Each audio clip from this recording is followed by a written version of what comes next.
न माओवाद कम होगा, न नक्सलवाद कम होगा, न अलगाववाद कम होगा, न धर्मांतरण कम होगा, न जिहाद कम होगा, न मजहबी उन्माद कम होगा, न कट्टरवाद कम होगा, न घूसखोरी कम होगी, न जमाखोरी कम होगी, न मिलावटखोरी कम होगी, न कालाबाजारी कम होगी, न नशा तस्करी कम होगी, न मानव तस्करी कम होगी, कुछ भी कम नहीं होगा। मुकदमा चलता है तो जो कोर्ट जाता है केवल उसी को टेंशन नहीं होती है, पूरे परिवार को टेंशन होती है। माता पिता को टेंशन में होती है, पत्नी को भी टेंशन में होती है, अगर 2 बच्चे हैं तो उन 2 बच्चों को भी टेंशन होती है कि आज पिताजी फिर तारीख पे गए, फिर गए तारीख पे, फिर गए तारीख पे। यानी 37 साल बीत गए, अभी वो चकबंदी अधिकारी के यहाँ चल रहा है। 10 बीघे जमीन का मुकदमा है। जो पहले मुकदमा लड़ रहे थे वो खत्म हो गए, उनकी अगली पीढ़ी मुकदमा लड़ रही है। हर महीने बेचारा वो बस में करके और घर से रोटी बांध के तहसील जाता है या जिले में जाता है, तो महीने में जितना कमाता है मनरेगा में, महीने के अंत में उतना वकील साहब को दे के आ जाता है। किसी व्यक्ति ने किसी मोहल्ले में एक अपराध किया, आपने उसको 6 महीने साल भर के अंदर सजा दे दिया, तो दूसरा कोई अपराध, वो खुद दूसरा अपराध नहीं करेगा और दूसरा कोई अपराधी वहां पैदा नहीं होगा उस गली मोहल्ले में। विशाल खन्ना जी को विशेष धन्यवाद देता हूं और इस संस्था के इससे जुड़े हुए सभी लोगों को मैं विशेष धन्यवाद देता हूं जो आपने स्वतंत्रता के 75वीं वर्षगांठ पे आपने आयोजन किया है justice for all, the corruption and reform in judiciary. मेरा सबसे पसंदीदा टॉपिक है, इसलिए विशाल जी एक बार मेरे सुप्रीम कोर्ट चैम्बर में गए और 10 मिनट के अंदर मैंने हाँ कर दिया कि मैं आऊंगा। तहसील से सुप्रीम कोर्ट तक 5 करोड़ मुकदमे चल रहे हैं। कितने मुकदमे? आप लोग बोलते जाइए लगातार। हाँ, मैं भाषण नहीं करता, ऐसे संवाद। तहसील से सुप्रीम कोर्ट तक 5 करोड़ मुकदमे चल रहे हैं। इसका मतलब 5 करोड़ पक्ष है, 5 करोड़ विपक्ष है। स्वाभाविक सी बात है, जो मुकदमों के देरी से चलने पे फायदा जिसको होता है वो तो नहीं चाहेगा मुकदमा जल्दी खत्म हो जाए, लेकिन 5 करोड़ ऐसे लोग हैं जो चाहते हैं उनको जल्दी न्याय मिल जाए। किसी के जमीन पे कब्जा हो रखा है, किसी के परिवार में किसी का मर्डर हुआ है, जो भी हुआ है, तो 5 करोड़ लोग न्याय की आस में बैठे हुए हैं।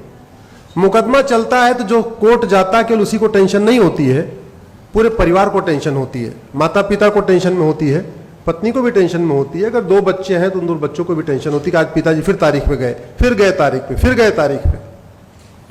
तो 5 करोड़ मुकदमों से 5 करोड़ परिवार तनाव में है, और एक परिवार में अगर 6 आदमी मान के चले तो यानी 30 करोड़ भारतीय इस समय मुकदमों के कारण टेंशन में चल रहे हैं। मैं 2-3 एग्जाम्पल देता हूं। जौनपुर जिले में एक मुकदमा 1985 में शुरू हुआ और अभी चकबंदी अधिकारी के यहां चल रहा है। लगभग 450 तारीख मिल चुकी है उसको। ध्यान से समझिए, 1985 में शुरू हुआ, यानी 37 साल बीत गए, अभी वो चकबंदी अधिकारी के यहां चल रहा है। 10 बीघे जमीन का मुकदमा है। जो पहले मुकदमा लड़ रहे थे वो खत्म हो गए, उनकी अगली पीढ़ी मुकदमा लड़ रही है। लगभग 450 तारीख पड़ चुकी है। अभी चकबंदी अधिकारी के यहां से डिसाइड नहीं हुआ कि इस मुकदमे, इस जमीन का असली मालिक कौन है। चकबंदी अधिकारी डिसाइड करेगा, उसके बाद फिर अपील होगी, एसओसी में जाएगा, फिर अपील होगी डीडीसी में जाएगा, फिर अपील होगी हाई कोर्ट आएगा, फिर अपील होगी सुप्रीम कोर्ट आएगा। तो इस गति से आप मान सकते हैं कि 37 साल बीत चुका है, तो अभी 35 साल और लगेंगे। लगभग आपको 70-75 साल के बाद उसको न्याय मिलेगा। जबकि न्याय ये तो हमारा फंडामेंटल राइट है, आर्टिकल 21 में राइट टू जस्टिस हमारा फंडामेंटल राइट है। लेकिन सबसे कम काम उसी पे हुआ। बड़ी बड़ी योजनाएं, अग्नि मिसाइल, ब्रह्मोस मिसाइल, पिनाक, त्रिशूल, पता नहीं वैज्ञानिकों ने हमारे सब क्या क्या बना लिया। लेकिन हमारे माननीय सांसदगण, क्योंकि इस पर ज्यादा जिम्मेदारी हमारे माननीय सांसदों की है जो कुल संख्या में 788 हैं, उन्होंने कभी इस पर गंभीरता के साथ संसद में चर्चा नहीं किया। सबसे ज्यादा परेशान हमारा वो गरीब है। वो मनरेगा में नौकरी करता है और हर महीने बेचारा वो बस में करके और घर से रोटी बांध के तहसील जाता है या जिले में जाता है, तो महीने में जितना कमाता है मनरेगा में, महीने के अंत में उतना वकील साहब को दे के आ जाता है। ये सिचुएशन है। ये सिचुएशन अभी बढ़ती जा रही है। और सबसे बड़ी बात यह कि मेरा व्यक्तिगत रूप से मानना है, माननीय सांसद जी हैं यहां पे, ये जो कानून होता है ये दवा की तरीके काम करता है। जैसे दवा घटिया होगी तो बीमारी बढ़ेगी, ऐसे कानून घटिया होगी तो अराजकता बढ़ेगी। जस्टिस सिस्टम अगर फास्ट नहीं होगा, अराजकता बढ़ेगी। किसी व्यक्ति ने किसी मोहल्ले में एक अपराध किया, आपने उसको 6 महीने साल भर के अंदर सजा दे दिया, तो दूसरा कोई अपराध, वो खुद दूसरा अपराध नहीं करेगा और दूसरा कोई अपराधी वहां पैदा नहीं होगा उस गली मोहल्ले में। लेकिन अगर वो जिसने अपराध किया, अपराध करने के बाद वो पार्षद और प्रधान बन गया या विधायक सांसद बन गया, तो याद रखिए कम से कम 100 लोग वही अपराध और करेंगे, क्योंकि उनको लगेगा अच्छा इसने ये अपराध किया था, ये हो गया, ये तो खनन माफिया था, देखो सांसद बन गया, चलो हम भी खनन वाला काम कर लेते, ये कानून तोड़ता था, ये बन गया, चलो हम भी ये तोड़ लेते। तो ये जो कानून है पूरी तरीके से दवा की तरीके काम करता है। जैसे मैंने आपको बताया, दवा खाएंगे तो या तो शरीर स्वस्थ होगा या अस्वस्थ होगा, एज इट इज नहीं रहेगा। वैसे ही जस्टिस सिस्टम अच्छा होगा तो आपकी अराजकता कम होगी, अपराध कम होगा, भ्रष्टाचार कम होगा, घूसखोरी, जमाखोरी, मिलावटखोरी, कालाबाजारी, नशा तस्करी, मानव तस्करी, सभी तरीके के अपराध कम होंगे। अगर आपका जस्टिस सिस्टम अच्छा नहीं है, यानी कानून अच्छा नहीं है, व्यवस्था अच्छी नहीं है, रूल्स रेगुलेशन अच्छे नहीं है, तो स्वाभाविक सी बात है हर तरीके की अपराध बढ़ेगा, अराजकता बढ़ेगी। और इसका मैं आपको 2-4 एग्जाम्पल आप खुद सोचिए। जो समस्या भारत में है वो अमेरिका, सिंगापुर या और जिसको हम डेवलप्ड कंट्री कहते हैं वहां क्यों नहीं है? हमारे यहां जिस तरीके का इलीगल इंक्रोचमेंट सड़क के किनारे किया जाता है, अमेरिका, सिंगापुर में क्यों नहीं किया जाता? हमारे यहां जिस तरीके से बिना हेलमेट के लोग चलते हैं, अमेरिका, सिंगापुर में लोग क्यों हिम्मत नहीं करते बिना हेलमेट के चलने के? हमारे यहां बिना सीट बेल्ट के लोग चलते हैं, वो अमेरिका, सिंगापुर में लोग क्यों नहीं हिम्मत करते चलने के? हमारे यहां जिस तरीके से लोग दूसरे की जमीन पे कब्जा कर लेते हैं, अमेरिका, सिंगापुर में लोग क्यों नहीं हिम्मत करते दूसरे की जमीन पे कब्जा करने के? हमारे यहां जिस तरीके से आए दिन चेन स्नेचिंग हो जाती है, मोबाइल छीन लेते हैं, या लड़कियों के साथ अत्याचार होता है, बहन बेटियों के साथ अत्याचार होता है, वो अमेरिका, सिंगापुर में क्यों नहीं होता? बड़ी सीधी सी बात है। एक चीज समझ लीजिए, ड्राइवर कितना ही अच्छा हो, अगर गाड़ी घटिया है तो यात्रा सुरक्षित हो सकती है क्या? जोर से बोलिए जरा। ड्राइवर अच्छा हो लेकिन गाड़ी घटिया हो, यात्रा सुरक्षित हो सकती है? मिस्त्री अच्छा हो लेकिन बिल्डिंग मटेरियल खराब हो, घर सुरक्षित हो सकता है? डॉक्टर अच्छा हो लेकिन दवा घटिया हो, शरीर स्वस्थ हो सकता है क्या? ऐसे ही शासक कितना ही अच्छा हो, कितना ही मेहनती हो, कितना ही ईमानदार हो, कितना ही राष्ट्रभक्त हो, लेकिन अगर कानून घटिया है, न्यायिक व्यवस्था जो है कमजोर पड़ गई है, तो याद रखिए न माओवाद कम होगा, न नक्सलवाद कम होगा, न अलगाववाद कम होगा, न धर्मांतरण कम होगा, न जिहाद कम होगा, न मजहबी उन्माद कम होगा, न कट्टरवाद कम होगा, न घूसखोरी कम होगी, न जमाखोरी कम होगी, न मिलावटखोरी कम होगी, न कालाबाजारी कम होगी, न नशा तस्करी कम होगी, न मानव तस्करी कम होगी, कुछ भी कम नहीं होगा। जो समस्या भारत में है वो अगर अमेरिका में नहीं है, तो क्या अमेरिका के राष्ट्रपति हमारे प्रधानमंत्री से ज्यादा काबिल है, ज्यादा मेहनती है, ज्यादा ईमानदार है? नहीं। डिफरेंस क्या है दोनों देशों में? कानून। That's it. केवल और केवल, केवल और केवल। और याद रखिए, अगर आप इसको सुधारेंगे नहीं तो कुछ भी ठीक नहीं हो, कुछ भी ठीक नहीं हो सकता। आखिर क्या कारण है भारत में रोहिंग्या बांग्लादेशी घुसपैठी आते हैं? एक मेरी पीआईएल चल रही है, माननीय विकास सिंह जिसमें अपियर भी करते हैं। 2017 में मैंने पीआईएल फाइल किया था कि भारत में 5 करोड़ रोहिंग्या बांग्लादेशी आ चुके हैं। ये रोहिंग्या बांग्लादेशी अमेरिका क्यों नहीं जाते, सिंगापुर क्यों नहीं जाते, चाइना क्यों नहीं जाते, फ्रांस क्यों नहीं जाते, भारत क्यों आते? क्योंकि हमारा कानून घटिया है। हमारे यहां 1946 का फॉरेनर एक्ट चल रहा है, वो फॉरेनर एक्ट एकदम टीथलेस है, उसमें कोई दांत नहीं है। उन सबको पता है, बाहर वालों को, कि यहां घुस जाओ, एक बार घुस गए कोई दिक्कत नहीं। और जो सबसे बड़ी समस्या है, एक कड़वी सच्चाई आप इसको समझिए, घुसपैठिए घूस दे के आते हैं,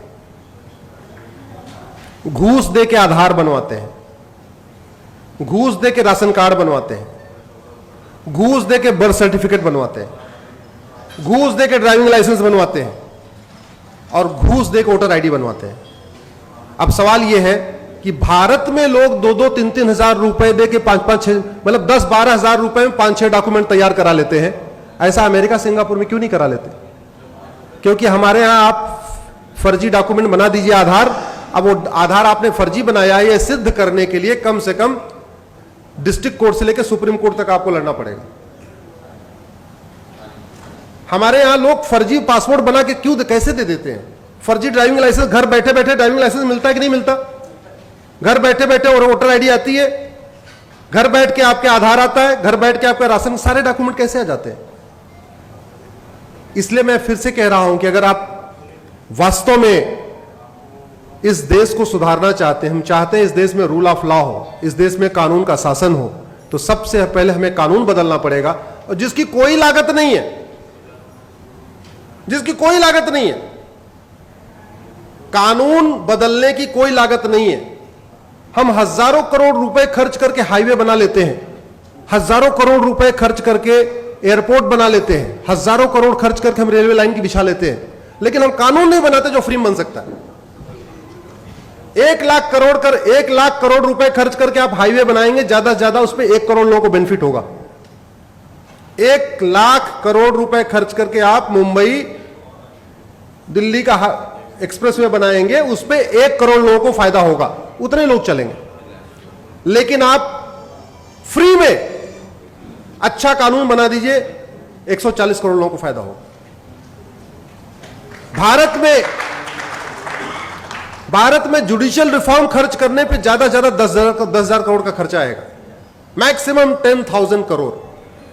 इतना तो हमारे देश में चुनाव के बाद लोग मुफ्त में बांट देते हैं। कोई कलर टीवी बांट रहा है, कोई वॉशिंग मशीन बांट रहा है, कोई जो है मंगलसूत्र बांट रहा है, किसी किसी राज्य में अलग अलग, कोई किसी राज्य में लैपटॉप बांटा जा रहा है, किसी राज्य में स्मार्टफोन बांटा जा रहा है, कुछ न कुछ फ्री में बांटा जा रहा है। ये कितने दुख की बात है। हम आजादी की 75वीं वर्षगांठ बना रहे हैं, हमारा थाना आज भी अंग्रेजी कानूनों से चलता है, हमारी तहसील आज भी अंग्रेजी कानूनों से चल रहा है, हमारा जिला आज भी अंग्रेजी कानूनों से चल रहा है, हमारा हाई कोर्ट आज भी अंग्रेजी कानूनों से चल रहा है, हमारा सुप्रीम कोर्ट आज भी अंग्रेजी कानूनों से चल रहा है। हम इतने सक्षम नहीं हुए कि हम अपना कानून अपने हिसाब से वर्तमान रिक्वायरमेंट के हिसाब से बना ले। मंगल पे जाने की तैयारी, चंद्रमा पे पहुंच गए, मंगल पे तैयारी चल रही है, बड़े बड़े रॉकेट लॉन्च कर दिए, लेकिन मैकाले का बनाया हुआ 1860 का इंडियन पिनल कोड हम नहीं बदल पाए। मैं अभी अमेरिका का फेडरल पिनल कोड पढ़ रहा था, तो मैं उसमें कंपेयर कर रहा था कि जो घटना उदयपुर में हुई है, अगर यह घटना अमेरिका में हुई होती तो कितनी सजा मिलती।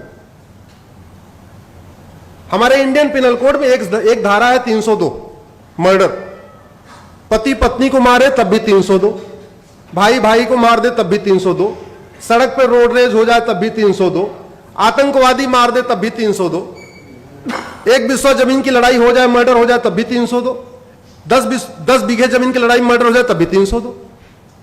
हमारे पूर्वांचल में कहावत है, सब धान 22 पसेरी, जो लोग पूर्वांचल के होंगे जानते होंगे। अमेरिका का मैं फेडरल पिनल कोड पढ़ रहा था, मर्डर की अलग धारा, बुचरिंग की अलग धारा, जेनोसाइड की अलग धारा, हेट क्राइम की अलग धारा, टेररिज्म की अलग धारा। तो जब मैंने कैलकुलेट किया तो पता चला कि कन्हैया को जिसने मारा उदयपुर में, अगर उसने अमेरिका में मर्डर किया होता उसको 550 साल सजा होती। अमेरिका में कितनी होती? 550 साल। भारत में कितनी होगी? आजीवन कारावास, फांसी नहीं होगी। फांसी हुई क्या पिछले 20 साल में बताइए? याकूब मेनन के अलावा और अफजल गुरु के अलावा किसी को फांसी हुई? जबकि हर हफ्ते एक दो लोगों को मार दिया जाता है, नहीं हुई फांसी। तो इसलिए मेरा यह कहना है कि सबसे पहले जो सरकार कर सकती है देश हित में, बिना किसी बजट के, कम से कम पैसे में, बिना लोगों पे एक्स्ट्रा टैक्स थोपे हुए, वो जुडिशियल रिफॉर्म कर सकती है, जो ये विषय है। और जहां तक बात करप्शन की है, केंद्र और राज्य का टोटल बजट 70 लाख करोड़ रुपए है। कितना है भैया?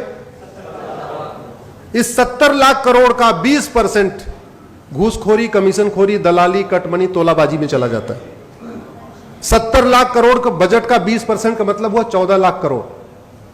यह 14 लाख करोड़ बचाया जा सकता है, यह 14 लाख करोड़ बचाया जा सकता है अगर उस पर गंभीरता के साथ चर्चा हो। कैसे बच सकता है? सरकार 80 करोड़ लोगों को मुफ्त में राशन दे रही है, इसका मतलब 80 करोड़ लोग पर डे 150 रुपए से कम खर्च करते हैं। सरकारी आंकड़े बताते हैं कि 110 करोड़ लोग पर डे 100 रुपए से कम खर्च करते हैं। तो भारत के 110 करोड़ लोग पर डे 100 रुपए से कम खर्च करते हैं, यानी 80% लगभग। जो 20% लोग 100 रुपए से ज्यादा खर्च करते हैं, उनके पास एटीएम है, पेटीएम है, भीम है, यूपीआई है, डेबिट कार्ड है, क्रेडिट कार्ड है। तो फिर ये 500 और 2000 की नोट किस लिए? जिन 20% जो 20% लोग 100 रुपए ज्यादा खर्च करते हैं उनके पास सब है, जो खर्च नहीं करते उनको 2000 नोट की जरूरत नहीं है।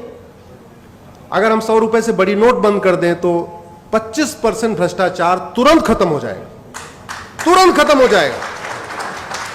और भ्रष्टाचार खत्म होने का मतलब 25% भ्रष्टाचार खत्म होने का मतलब 25% घुसपैठ खत्म हो जाएगी, 25% धर्मांतरण खत्म हो जाएगा, 25% अलगाववाद खत्म हो जाएगा, 25% आपका खालिस्तानी अलगाववाद खत्म हो जाएगा। सभी जितनी देश विरोधी गतिविधियां हैं सब 25% कम हो जाएंगी, क्योंकि कोई भी देश विरोधी एंटी नेशनल एक्टिविटी फ्री में नहीं होती, सब बाकायदा पैसे से होती।